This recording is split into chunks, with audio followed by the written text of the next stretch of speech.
can do. Mighty man of war, Lion of Judah, we bow down and worship you, Yahweh, Yahweh. Come and do what only you can do.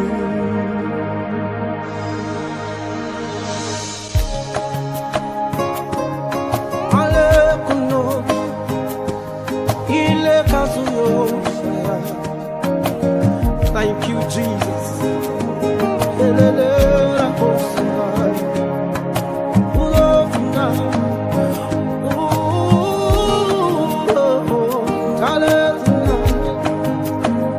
You're the God that killeth and also make alive. You're the lion, yet you are the Lamb of God.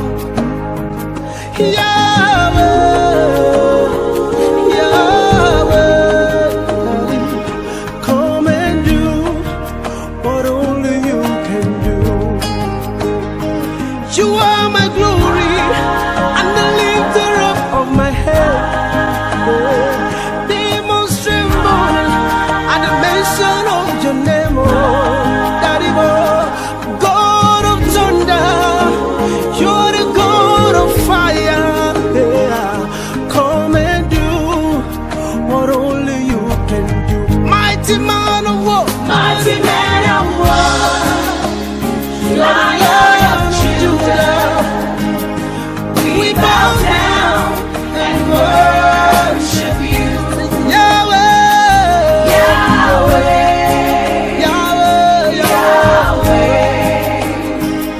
Come and do what only you can do. mighty man of war, Lion of Judah, we bow down and worship you, Yahweh, Yahweh. Come and do what only you can do.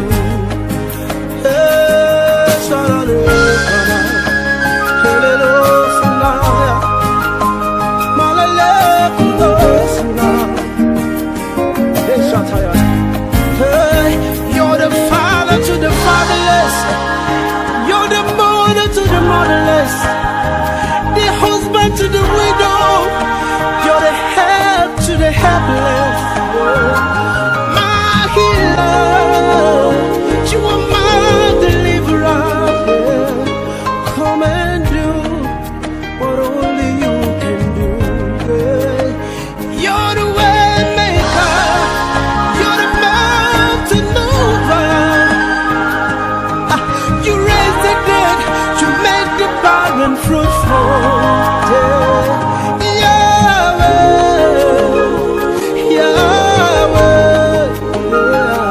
Come and do what only you can do. mighty man of war, Lion of Judah, we bow down and worship you, Jesus. Yahweh, Yahweh. Come and do what only you can. Mighty man of war, Lion of Judah, we bow down and worship you, Yahweh,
Kurusma, Masutu Yokoros, Ishayale, Mamale.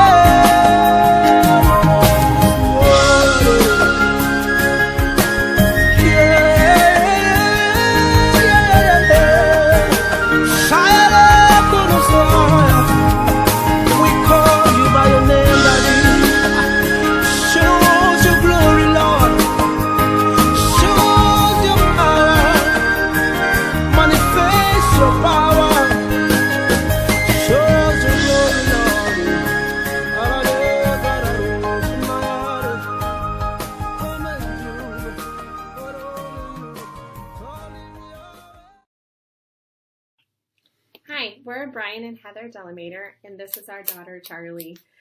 We are just like most of you who are working home right now, doing the best we can to manage our work and our ministry and our family time as well. So we are normally serving in southern Kenya on a place we call Kijani Farm.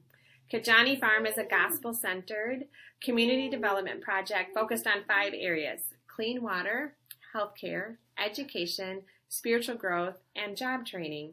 So right now, we are talking to you from our home in Rockton, Illinois. And normally, when we're back in the U.S., we sit down in the Sunday school class on a Sunday morning. People ask us questions, and we just fill them in on what's happening with us and our ministry and our family. So Charlie Marie will be joining us for this session as the entertainment factor, but we hope to fill you in on what's been happening on Kijani Farm. So we're going to get started about telling you what happened at the very beginning of 2020. So for beginning 2020, one of the first things that we worked on trying to get accomplished was we've been constantly dealing with some road issues, trying to get back to where the farm was. And so we were able to finalize and finish. So hopefully now we have a true permanent road that gets us all the way from the main highway all the way back to the farm, which just makes getting us in and out of the bush a lot easier, and then just obviously allows you who possibly could come, makes it an easier trip to get into it.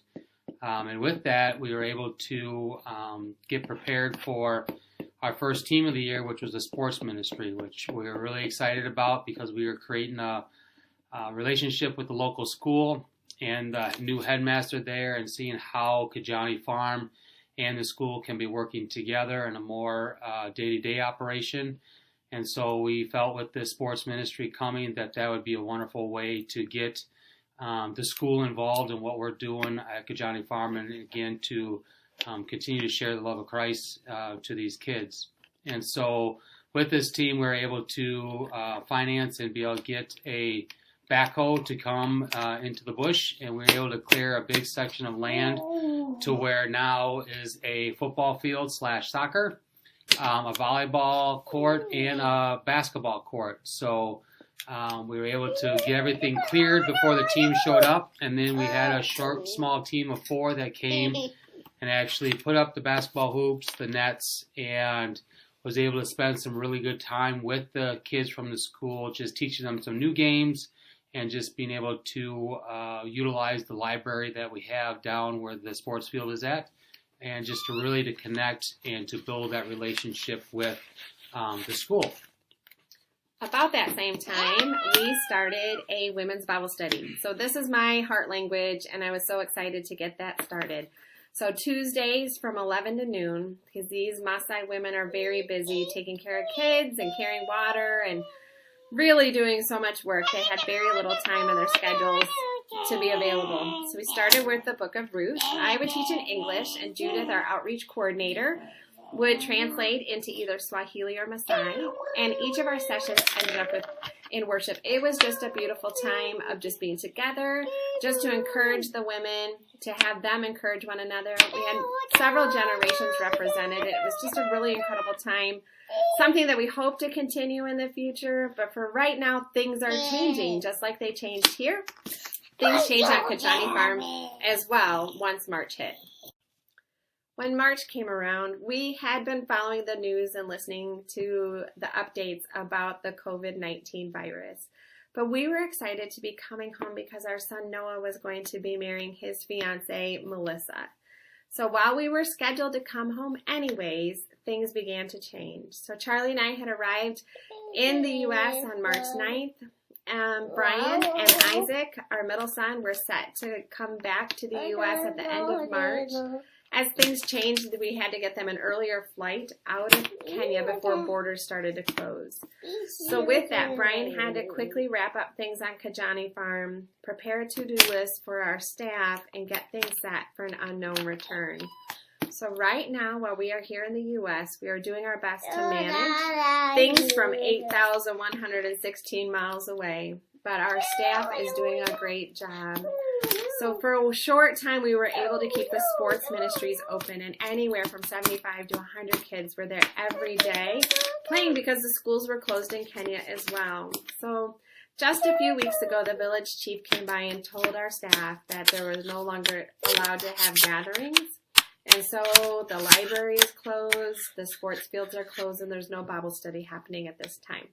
However, the water project, an existing ministry of Kijani Farm, continues to go on. Women are able to come and get water every day, and we are able to keep our water delivery program happening. So 2 bikes go out several times a week delivering water to the elderly and disabled. So for now, we don't know what's going to happen. So we would appreciate your prayers as we do our best on this end. But we ask that you would continue to pray for our staff on the other side as they just keep things going as best they can. Certainly, we've had moments of anxiety and concern, but trusting that God, who has known all these people and that this was going to happen before we even did, and he's the one who knows when we can go back and when ministry can resume. So we're just trusting in him for his guidance and direction. So in the meantime, we're available if you'd like to contact us or get in touch. Obviously, we can't get together for coffee quite yet, but we will be more than willing to have Zoom meetings or phone calls or just stay in touch. So for now, your prayers will be appreciated, and we will keep you in the loop as time goes on. Well, in case you're wondering what happens next, to some degree, we're wondering too. So there's a few things that we know, but let me just start with just a little bit of an understanding of the community. So we work with the Maasai people. They're one of the largest tribes in Kenya, one of its 42 tribes. Most of the people have suffered from different sorts of prejudice or discrimination because of being part of the Maasai tribe. But we have found them to be the most wonderful people to call our friends and our neighbors. However, the area of Kenya that we live has been primarily forgotten by government and other helping organizations, and there's so many limited resources. So one of those things is a lack of education. So within our area, there is only an elementary school. So there's no high school option for students unless their family was to afford for them to go to boarding school. Now, boarding school, 1 year boarding school is more than what a family makes in like 2 years. So very rarely does a student get to go to high school, and very, very rarely do they get to complete high school. So the poverty level in our area is very challenging, and we often say that the future of the children look like their fathers today's. And so that's a challenge to us because we hope for a better future for them and for the families right now. So one of the great challenges that we face is that we need a borehole. So you would call it a deep well. In Kenya and parts of Africa, they call it a borehole because they literally bore a hole in the ground to pull up the water. The reason we need this is because we live in a very dry area of Africa. We're 1 degree south of the equator. It's very flat, very hot. We have one fairly decent rainy season a year and one tiny one that hits around November. But in between then, we can go with little to no rain. So there's no river or water sources that are available for the women.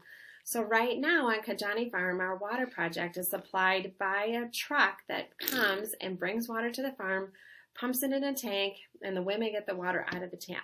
This is not clean water. It says it's clean, but any water that's exposed to the air just isn't genuinely clean water. But we've just sort of operated in the fact that something is better than nothing. And so while we work towards getting clean water for them, right now women walk up to 45 minutes to get to Kijani Farm, and that's just one way. And 1 container of water filled weighs 40 pounds. So it's not uncommon for a woman to come with 1 large 40-pound container and to put another smaller one on her back to walk home. And so often women will come and drop a couple of empty containers off, and they'll fill them up and walk back and forth. So while we won't be able to totally shorten the distance for women, what we'd really like to do is offer them clean water. So we're all familiar with the reasons why we need to drink clean water. It cures illnesses, it's good for your body, it's good for health, and hydration is very important. But in light of the coronavirus, listen to how much we talked about making sure our hands are washed and that we're clean and that our homes are clean. So Kijani Farm is pretty far away from the virus, and the possibility for infection in such a remote area is really small, but there are other illnesses that are quite prevalent in our area, and so being able to introduce great hygiene practices to moms and kids and families would be a blessing. The other thing that a borehole could do is it could give opportunity to start some agriculture on Kijani Farm, and it could be translated to other families nearby. So obviously agriculture in a drought-ridden area would be huge. All the fruits and vegetables that come into our area are brought from other parts of Kenya, so they're a little bit more expensive than what people would find in more accessible areas. So to be able to make something, to grow something, close by would just be a benefit and a blessing. And agriculture is just another touch point where we can teach people and interact with them and share the love of Christ with them. So from a ministry standpoint, a borehole is very important to us. For just living life, a healthy life, a borehole is very important to us. And so next time you turn the tap, just think what a blessing it is just to know that clean water is coming right out of your tap. And what a blessing that is, and how accessible it is to take a shower and wash your hands. And we won't even bring up potties, but I'm just saying we're the only ones in our area who has one. So just think about that for a minute. But Brian talks about the logistics behind it. So he's going to share what it means to actually bring a borehole to Kijani Farm.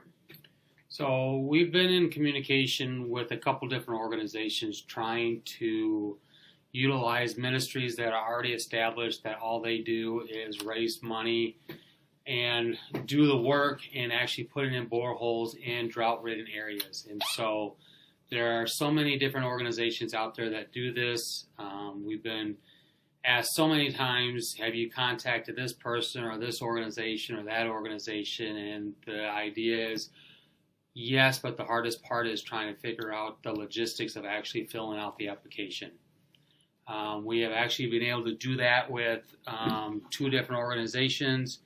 And one organization has actually come out, sent 2 of their technicians or engineers to Kijani Farm to scout out the area, to see the statistics of how many people are in the area, and obviously how drought-ridden the area is, and do we fit their criteria, which we do. So we're very hopeful that one of these organizations will actually step up this year in 2020 and be able to say, yes, we have the funds, and yes, we want to put our resources at Kijani Farm for your ministry and the people that you serve. So we're hoping that that happens this year, but still, again, there's no guarantee. We don't know what's going to happen with the corona, when we can even get back to have those face-to-face meetings again.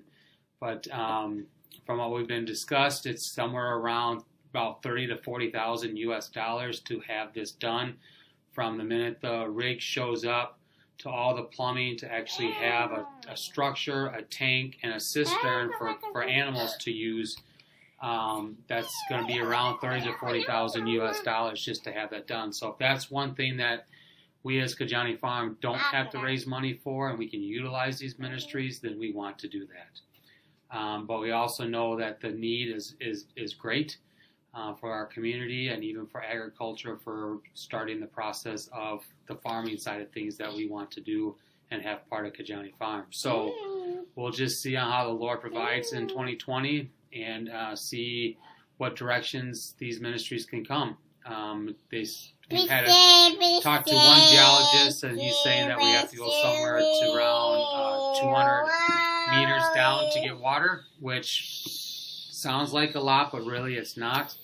And so also with where we're at in the bush, everything has to be run off of solar, because we do not have electricity. So again, that adds in a little bit of the expense of having this done. So we're really hopeful that one of these organizations will step up and be able to be able to partner with us in getting this borehole taken care of. So this is what real life looks like. So every day as we're doing ministry, she's doing ministry with us as well. And so life sometimes has its challenges, but it's also its great joy. So we thank you for hanging in with us. But let me just tell you what we hope to see happen after we return to Kenya. So one is to just have a sweet reunion with our staff and the neighbors. We miss them terribly. While it is certainly not a challenge to be sheltered in place with your family, we're happy for this season to have our family together. Normally, on any given day, Brian, Charlie, and I are at Kijani Farm in southern Kenya. Our son Isaac is 4 hours north at his school called Rift Valley Academy, and our son Noah and his wife live here in northern Illinois. So on any given day, we're usually quite far apart. So this has just been an incredible blessing. So going back to Kenya will be wonderful, but it will also be quite bittersweet leaving. So when we get back, we are hoping to resume having short-term missions teams. So missions teams are vitally important to what we do on Kijani Farm. Since most of the people in our area have no skilled trades, teams come along and they just move right in alignment with what we already have going. So teams actually take us from going just like these little itty-bitty steps, which is what everyday ministry is, and they help propel the ministry, and we take these huge jumps forward and get things accomplished. For example, within 2 weeks from going to an incredibly tree-covered field to having it totally cleared for our sports ministry, that happened in such a quick amount of time. So this is what teams do. So the fact that we had to cancel all of our summer teams was quite, I'm not going to say devastating, but it is a hit. And so we just missed that. So the projects that we had on the calendar are still vitally important. The ministry outreaches that we had are still vitally important. So they're not being forgotten. They're just sort of being pushed down the road just a little bit longer.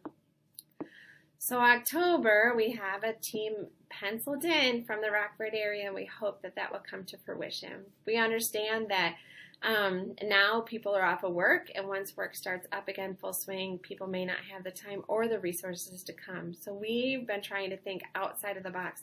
What can we do to still engage with people in the U.S. and people in Kenya at the same time? Like, what sort of bridge can we do? And so what we're doing right now, this sort of virtual engagement is something that we've been praying and pondering. So there's an organization in Indiana who has been telling us about a solar media center. So this is something we're very interested in. It's essentially setting up our own Wi-Fi system on Kijani Farm where we can capture and share our own content. So our neighbors would come, they would be able to get on the Wi-Fi, because yes, they do have phones that can get on the internet. They may not have lots of other things, but they definitely can get onto Facebook and YouTube and Google things. So this time, though, we would control the content and put forth what we would want them to see. So some of that would be you engaged, whether it's you reading a story to kids, and we share that during our library time, whether it's someone who wants to do pastoral training and takes 3 or 4 sessions that are recorded, and we can have that set aside for some of the local pastors and lay leaders, or worship teams. How amazing would it be for a worship team in the U.S. to collaborate with the worship that happens out in the African bush? So some of this would be recorded, and some of it would be able to be live interaction. It's not the same as face-to-face ministry, but it is something exciting. We're even encouraged to know that our sports team that was there in February and March would be able to teach new games, skills, and different training all through this system. So would you just pray with us that this might be a possibility? And just pray that we will be able to get teams back to Kijani Farm. We will be patient, and ministry will happen at the pace that the Lord determines. But we believe that teams that come are valuable. So we're not sure exactly how that will look like exactly, but the average team comes for 12 to 14 days.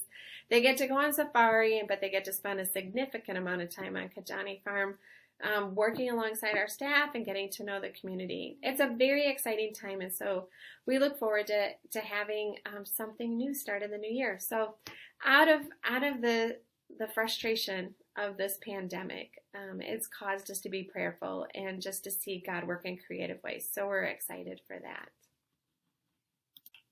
So I know you're probably wondering how you can be praying for us. There's a lot of things, obviously, that you can be praying for us, but specifically our return to Kenya is we just don't know when that's going to be. The way the world is right now and the lockdown, Kenya has closed borders right now and are not accepting any commercial passenger flights into the country.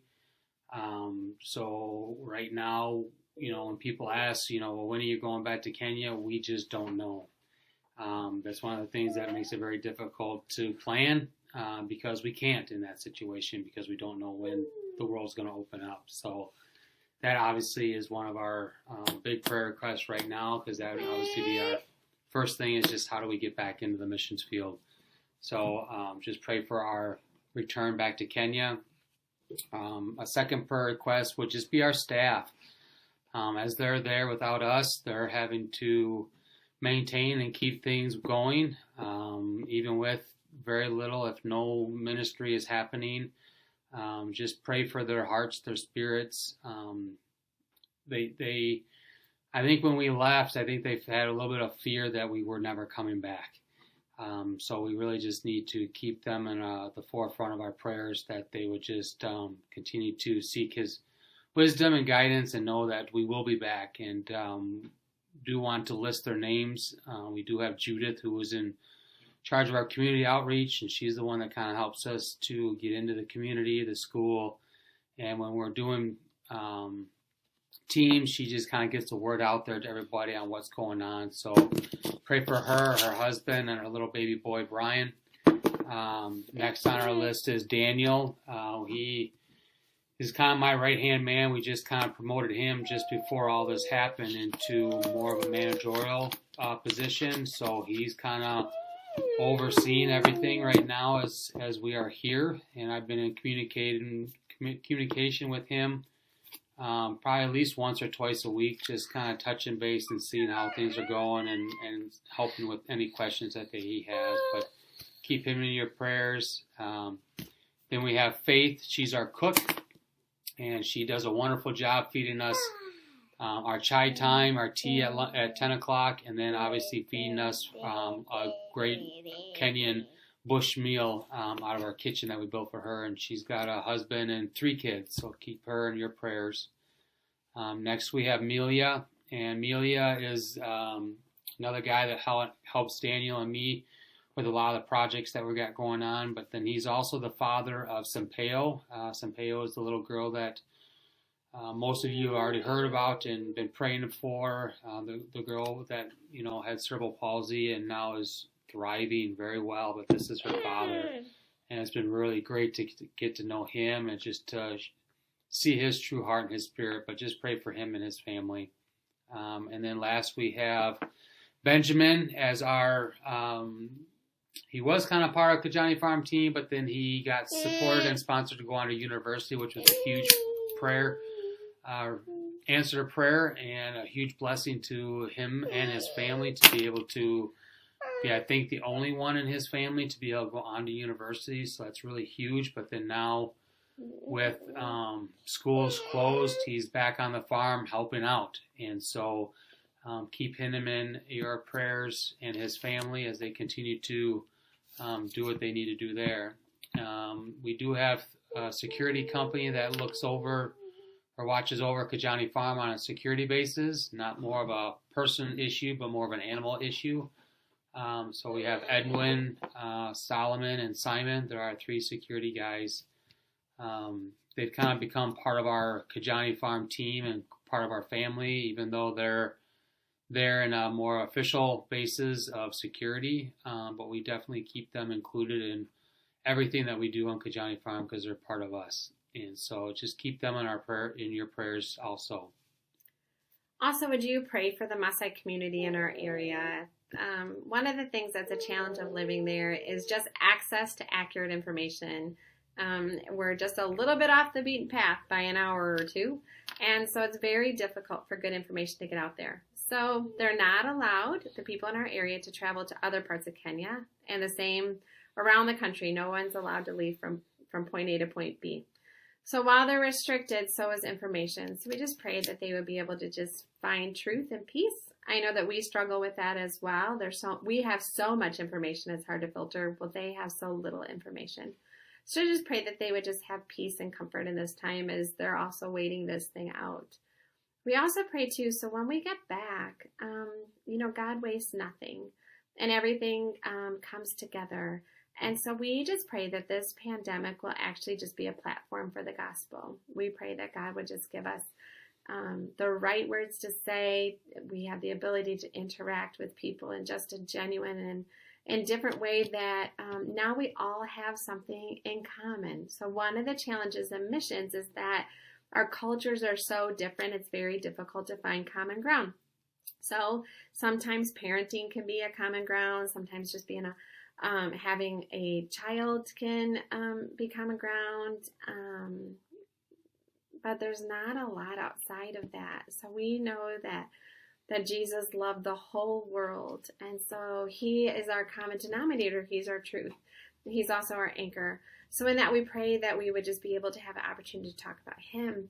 But the fact that we have all experienced this pandemic to one degree or another just brings us to a place where we have something in common to talk about. So how did we feel when we were afraid? And how did we feel when we felt comfort? And where do you think Jesus was in this whole thing? And so what an amazing way to just share the gospel. And as we move forward, I do believe Charlie actually fell asleep. So yes, this is real life too. Would you just pray for our family? So like Brian said, when do we go back? We have had such a wonderful time. It feels like going back would be the same as if we're just leaving all over again for like the very first time. And so just pray for our hearts. We think it's a little while off, but this mama's heart is already aching a little bit. At the same time, Isaac normally attends Rift Valley Academy, which is a boarding school.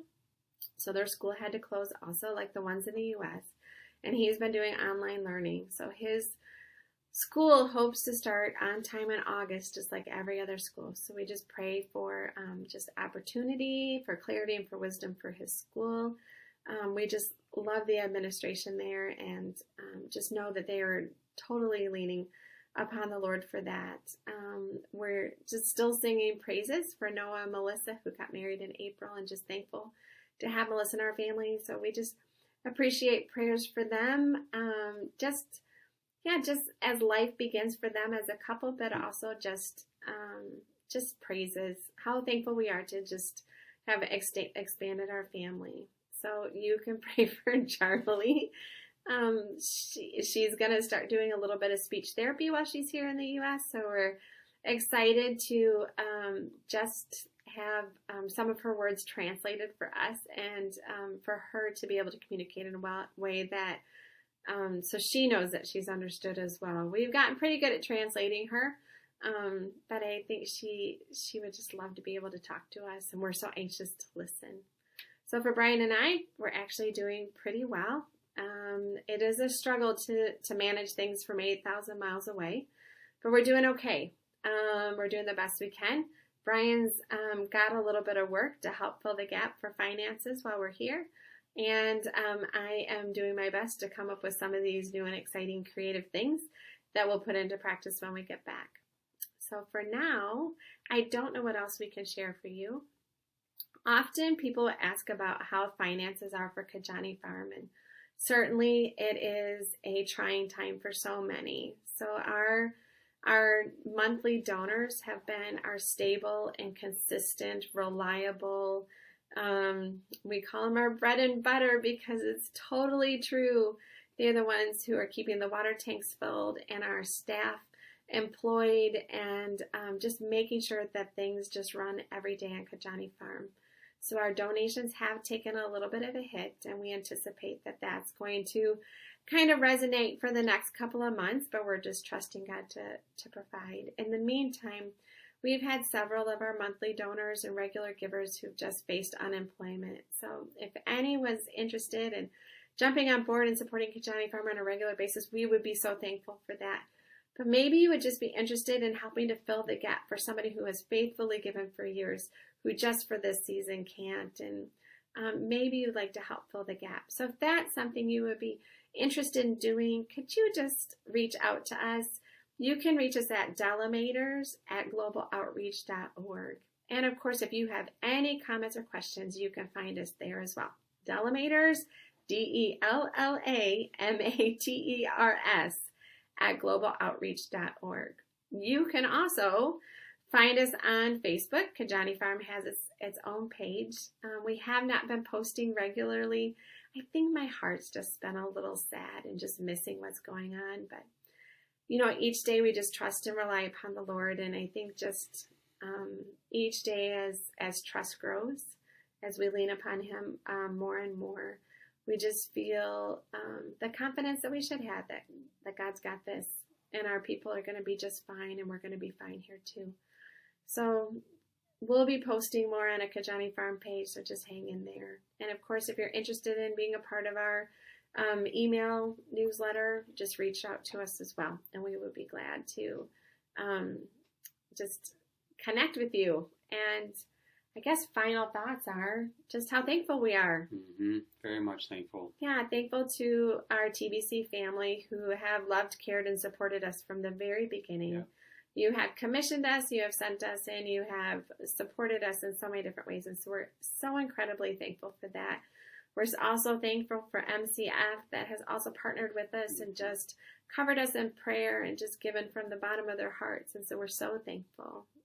If this online virtual connection works, I think there's no reason why everybody can't come on a virtual missions trip to Kijani Farm sometime in the future. So for now, we just want to say thank you, or as the Messiah would say, Ashe Oling. Ashe Oling. Sere. Sere. Bye.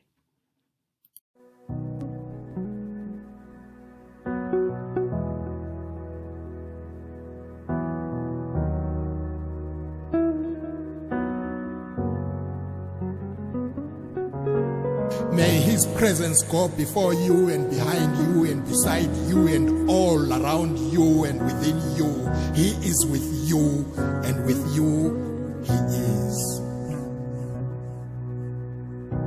The Lord bless you and keep you. Make His face shine upon you and be gracious to you. Lord, turn His face toward you and give you peace.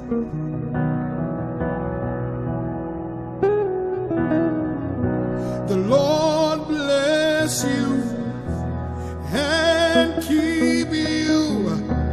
Make His face shine upon you and be gracious to you.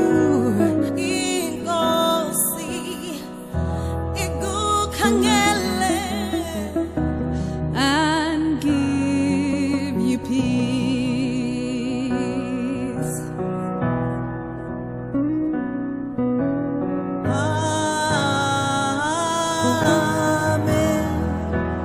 Amen. Amen.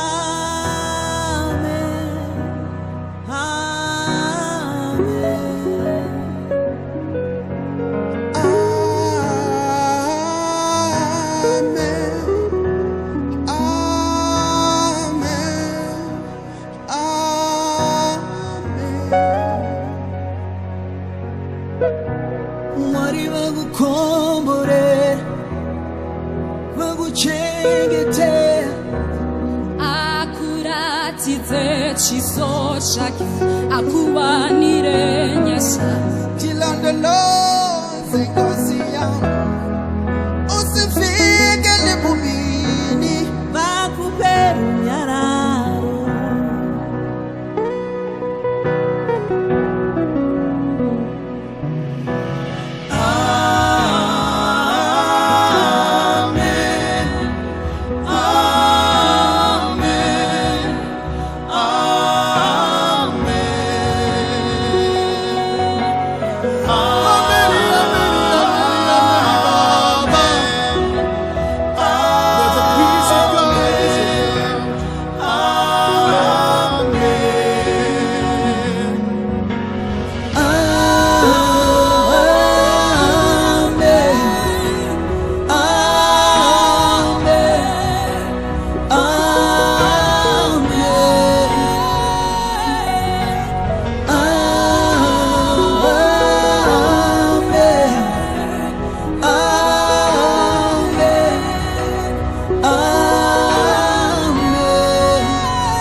bangakuqambela amanga kodwa hatshi umveli ngqangi uThixo usomandla uNkulunkulu Jehova. Yes, inkosi yamakhosi ngeke uqambela amanga.